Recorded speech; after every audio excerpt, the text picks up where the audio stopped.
Physics का revision कैसे करें?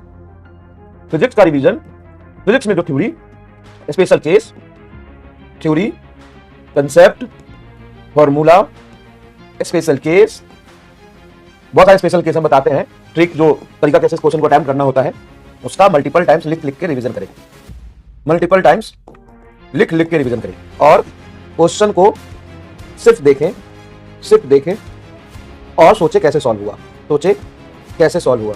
नहीं समझ आया तो सॉल्यूशन देख ले, है ना, और सॉल्यूशन में फॉर्मूला कौन सा यूज हुआ वो देख ले, फॉर्मूला कौन सा यूज हुआ वो देख ले। स्टेप और कैलकुलेशन बार बार रिवीजन करने की जरूरत नहीं है। स्टेप और रिवीजन कैलकुलेशन 4/3, 6/8, 2 का होल स्क्वायर, इसको रिवीजन करने की जरूरत नहीं है।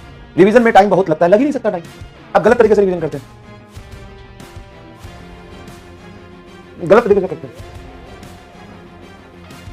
आपको क्या करना है, अगर आपको जैसे लॉज ऑफ मोशन का रिवीजन करना है तो लॉज ऑफ मोशन खोलना है।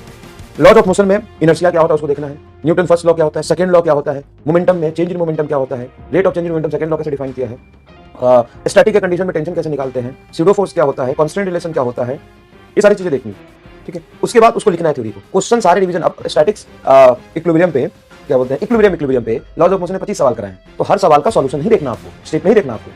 वर्क एनर्जी पावर की बात करते हैं। वर्क एनर्जी पावर में हमने कहां से शुरू किया, work done by constant force. Work done by constant force में मैंने कराया F डॉट एस होता है, और F डॉट एस में डॉट प्रोडक्ट करके 4-5 सवाल कराए। तो आपको 4-5 सवाल रिवीजन नहीं करना, आपको क्या करना है कि work done is equal to F dot s, ये कांसेप्ट है, उसमें डॉट प्रोडक्ट करके आंसर आता है, हो गया।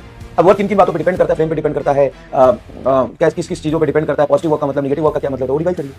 फिर 6-7 सवाल है उसको स्किप करिए, वो डॉट प्रोडक्ट करना है, आई डॉट I1 होता है, आई डॉट J0 होता है, ये बार बार थोड़ी ना रिवीजन करिए बेटा। फिर काइनेटिक एनर्जी पे जाइए, काइनेटिक एनर्जी मोमेंटम का रिलेशन, उसके change in percentage change in kinetic energy, percentage change in momentum है, वो कैसे सॉल्व होगा, वो कांसेप्ट क्या है वो देख लीजिए। और सवाल को सॉल्व करने की जरूरत नहीं, छोड़िए सवाल, आगे जाइए। वर्क एनर्जी थ्योरम है, work done is equal to change in kinetic energy, अब ये कांसेप्ट है, इस पे कैसे सवाल बन सकते हैं, कैसे सवाल पूछे हैं मैंने, वो सवाल देख लीजिए, सोचिए अच्छा इसमें सर ने क्यों लगाया है change in kinetic energy is equal to work done, हो गया। इस तरीके से रिवाइज है ना। जैसे COME है, कांसेप्ट ऑफ पोटेंशियल एनर्जी है, वो कंजर्वेटिव फोर्स है, उसके कांसेप्ट को समझिए ना। अब A बराबर माइनस B/dr होता है, उसके फिजिकल सिग्निफिकेंस को, उसके फार्मूला को, उस पे सवाल कैसे ये देखिए। अब उस पे जो सवाल मैंने दिया एक्चुअल में U बराबर x स्क्वायर y है, अब उसको तो रिवीजन करना है। आप समझ गए क्या, जल्दी बताइए, आप समझ गए क्या? चलिए